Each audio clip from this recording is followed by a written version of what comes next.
کہ حضرت یونس علیہ السلام مچھلی کے پیٹ میں کتنے دن زندہ رہے۔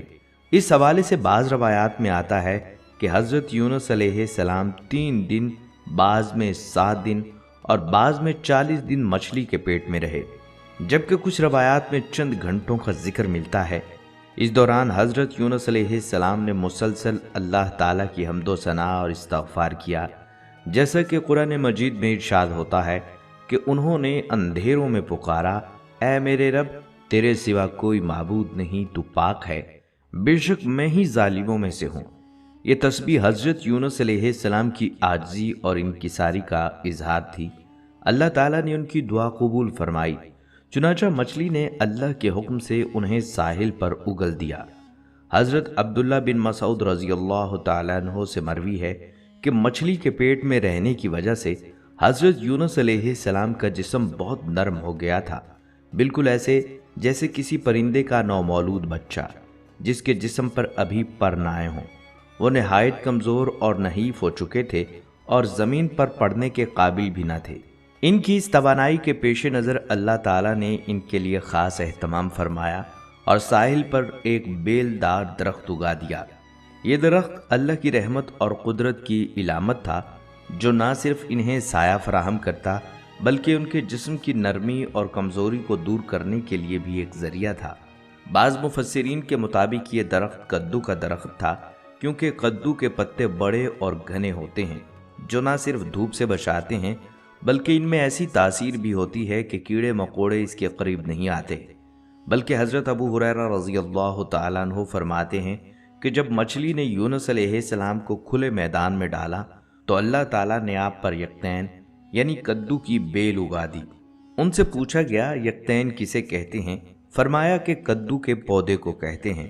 اس کے علاوہ اللہ تعالیٰ نے ان کے لیے ایک جنگلی بکری بھیج دی جو زمین کی گھاس اور جڑی بوٹیاں کھاتی تھی اور صبح و شام آپ کو دودھ پلاتی تھی، حتیٰ کہ آپ کی توانائی لوٹ آئی۔ حضرت یونس علیہ السلام درخت کے سائے میں جھونپڑی بنا کر رہنے لگے۔ چند دنوں بعد ایسا ہوا کہ اس بیل کی جڑ میں اللہ کی طرف سے کیڑا لگ گیا اور اس نے جڑ کو کاٹ ڈالا۔ جب جڑ کو کاٹ ڈالا اور بیل سوکھنے لگی تو یونس علیہ السلام کو بہت دکھ ہوا۔ تب اللہ تعالیٰ نے وحی کے ذریعے ان کو مخاطب کیا اور فرمایا، یونس، تم اس بیل کے سوکھنے پر کتنا رنج کا اظہار کر رہے ہو، جو ایک حقیر سی چیز ہے، مگر تم نے نہ سوچا کہ نینوا کی 1 لاکھ سے زائد آبادی جس میں انسان بس رہے ہیں اور ان کے علاوہ جاندار بھی آباد ہیں، اس کو برباد اور ہلاک کر دینے میں کیا ہم کو کوئی ناگواری نہیں ہوگی؟ اور کیا ہم اس کے لیے اس سے زیادہ شفیق و مہربان نہیں ہیں جتنا کہ تجھ کو اس بیل سے پیار ہے جو تم وحی کا انتظار کیے بغیر قوم کو بد دعا کر کے ان کے درمیان سے نکل آئے؟ دوستو، یہ تنبیہ دراصل یونس علیہ السلام کو یہ احساس دلانے کے لیے کی تھی کہ وہ اپنی قوم کو چھوڑ کر جلد بازی میں نکل آئے تھے۔ حالانکہ اللہ تعالیٰ کی رحمت بندوں کے لیے بہت وسیع ہے۔ اللہ کی رحمت اور شفقت یہ ہے کہ وہ لوگوں کو توبہ اور اصلاح کا موقع دیتا ہے اور نبیوں کو بھی صبر اور ہدایت کا درس دیتا ہے۔ ادھر حضرت یونس علیہ السلام کے بستی چھوڑنے کے بعد نینوا کے لوگوں پر اچانک حقیقت آشکار ہو گئی۔ انہیں یقین ہو گیا کہ یونس علیہ السلام واقعی اللہ کے سچے نبی تھے اور ان کی تنبیہ کوئی معمولی بات نہ تھی۔ اب انہیں احساس ہونے لگا کہ جو عذاب ان سے روکا جا رہا تھا وہ کسی بھی لمحے ان پر نازل ہو سکتا ہے۔ یہ سوچ کر پورے شہر میں خوف و ہراس پھیل گیا۔ بادشاہ سے لے کر عام رعایا تک سب کے دل لرزنے لگے اور ان پر شدید خوف طاری ہو گیا۔ ہر شخص گھبرایا ہوا تھا کہ کہیں دیر نہ ہو جائے اور وہ اللہ کے غضب کا شکار نہ ہو جائیں۔ یہی سوچ کر سب لوگ حضرت یونس علیہ السلام کو تلاش کرنے نکل پڑے تاکہ انہیں پا کر ان کے ہاتھ پر ایمان لے آئیں اور اللہ سے معافی کی دعا کریں۔ لیکن جب وہ انہیں نہ پا سکے تو شدت ندامت کے عالم میں پورا شہر اللہ کے حضور گڑ گڑانے لگا۔ ہر شخص رو رہا تھا، توبہ کر رہا تھا اور اللہ سے رحم کی فریاد کر رہا تھا۔ بالآخر بادشاہ سمیت پوری بستی کے لوگ اپنے گناہوں کا اعتراف کرتے ہوئے ہر طرح کی برائیوں سے تائب ہو کر اپنے اہل و عیال اور حتیٰ کہ مویشیوں کو بھی ساتھ لے کر شہر سے باہر نکل آئے۔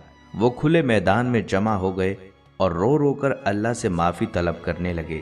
ہر شخص کی زبان پر یہی دعا تھی کہ اے ہمارے رب، جو پیغام یونس علیہ السلام ہمارے پاس لے کر آئے تھے ہم اس پر مکمل ایمان رکھتے ہیں۔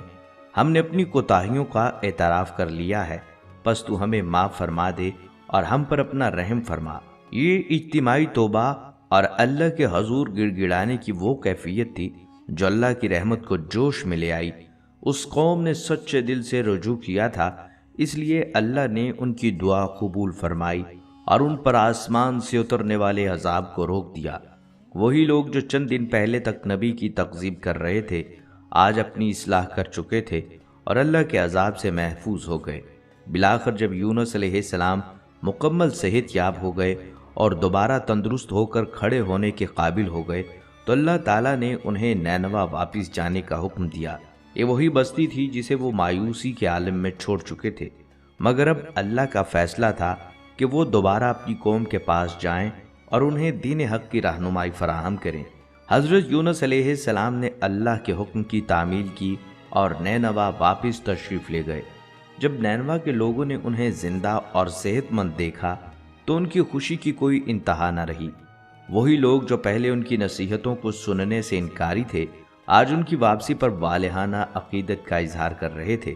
انہوں نے حضرت یونس علیہ السلام کا استقبال کیا اور مکمل فرمان برداری کے ساتھ ان کی رہنمائی میں زندگی گزارنے لگے۔ حضرت یونس علیہ السلام نے اپنی بقیہ زندگی نینوا میں ہی بسر کی اور وہیں ان کا انتقال ہوا۔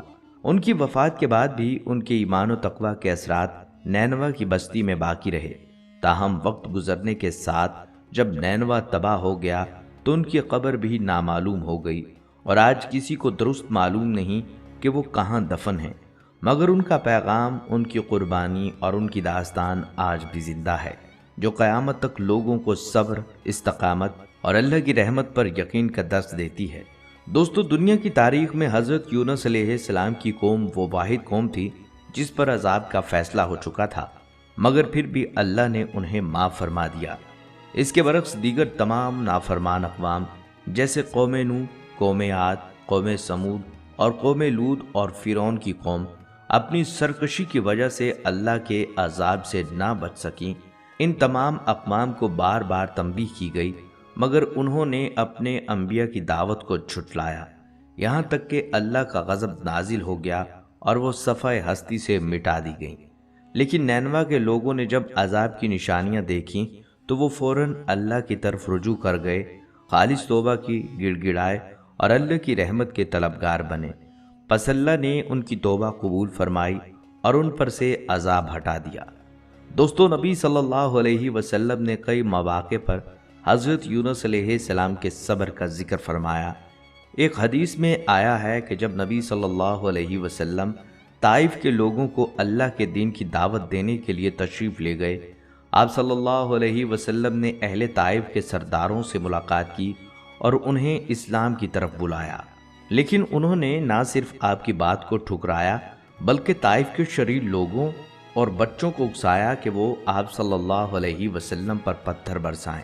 نبی کریم صلی اللہ علیہ وسلم پر اتنے پتھر برسائے گئے کہ آپ صلی اللہ علیہ وسلم کے مبارک پاؤں زخمی ہو گئے اور خون بہنے لگا۔ آپ صلی اللہ علیہ وسلم انتہائی تکلیف میں تھے، یہاں تک کہ جب آپ ایک باغ میں پناہ لینے کے لیے پہنچے تو جسم لہو لہان ہو چکا تھا۔ اس باغ میں آپ صلی اللہ علیہ وسلم نے اللہ کی بارگاہ میں انتہائی عاجزی کے ساتھ دعا کی، اے اللہ، میں اپنی کمزوری، اپنی بے بسی اور لوگوں کے سامنے اپنی بے وقتی کی شکایت تجھ سے ہی کرتا ہوں۔ اے سب سے زیادہ رحم کرنے والے، تو کمزوروں کا رب ہے، تو میرا بھی رب ہے، تو مجھے کن کے حوالے کر رہا ہے؟ کسی ایسے دور والے کے جو مجھ پر سختی کرے، یا کسی دشمن کے جسے تو نے میرے معاملے پر قابو دے دیا ہو؟ اگر تو مجھ سے ناراض نہیں ہے تو مجھے کسی بات کی پرواہ نہیں، لیکن تیری رحمت میرے لیے زیادہ وسیع ہے۔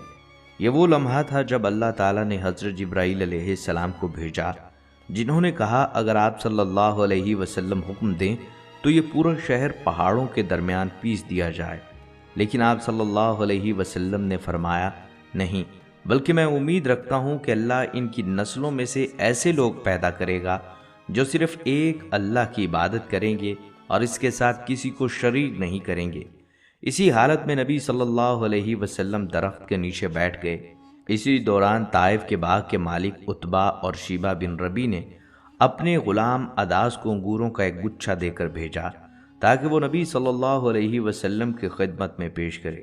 جب اداس نے آپ صلی اللہ علیہ وسلم کو کھانے کے لیے انگور پیش کیے تو نبی صلی اللہ علیہ وسلم نے بسم اللہ کہہ کر کھانے کے لیے ہاتھ بڑھایا۔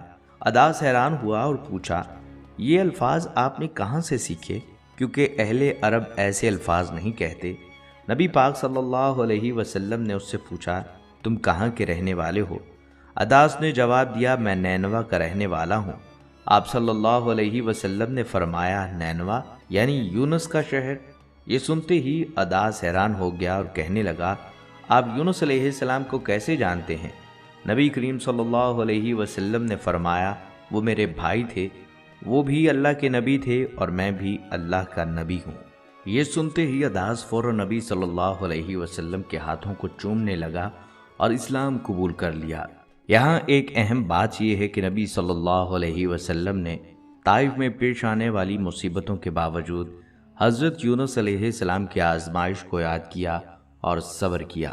حضرت یونس علیہ السلام کو مچھلی کے پیٹ میں صبر کرنا پڑا تھا اور نبی صلی اللہ علیہ وسلم نے طائف کی وادی میں صبر سے کام لیا۔ آپ صلی اللہ علیہ وسلم اس موقع پر بھی اللہ کی رحمت سے مایوس نہیں ہوئے اور اسی صبر و استقامت کی وجہ سے اللہ تعالیٰ نے آپ کی دعوت کو کامیابی عطا فرمائی۔ دوستو، یہاں پر یہ بات بھی واضح کر دوں کہ حضرت یونس علیہ السلام کا ذکر قرآن مجید میں تو کئی مقامات پر آیا ہے، لیکن احادیث میں بھی ان کے حوالے سے کچھ واقعات اور فرامین موجود ہیں۔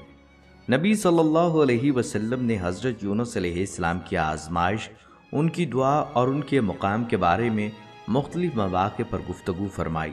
حضرت سعد بن ابی وقاص رضی اللہ تعالیٰ عنہ سے روایت ہے کہ رسول اللہ صلی اللہ علیہ وسلم نے فرمایا کہ حضرت یونس علیہ السلام کی جو دعا انہوں نے مچھلی کے پیٹ میں مانگی تھی، جو مسلمان کسی بھی پریشانی میں یہ دعا کرے گا تو اللہ تعالیٰ اس کی دعا کو قبول فرمائے گا۔ یہ حدیث اس دعا کی فضیلت کو ظاہر کرتی ہے اور سکھاتی ہے کہ اگر کوئی مشکل میں ہو تو حضرت یونس علیہ السلام کی دعا کو اپنا ورد بنائے، کیونکہ یہ دعا قبولیت کے دروازے کھول دیتی ہے۔ روایت میں آتا ہے کہ حضرت یونس علیہ السلام کا نبی صلی اللہ علیہ وسلم سے بہت گہرا تعلق تھا۔ نبی اکرم صلی اللہ علیہ وسلم نے فرمایا کہ کسی کو یہ زیب نہیں دیتا کہ وہ مجھے یونس بن متی یعنی یونس علیہ السلام سے افضل کہے۔ یہ حدیث حضرت یونس علیہ السلام کے مقام و مرتبے کو واضح کرتی ہے کہ وہ اللہ کے برگزیدہ نبیوں میں سے تھے اور نبی کریم صلی اللہ علیہ وسلم ان کی تعظیم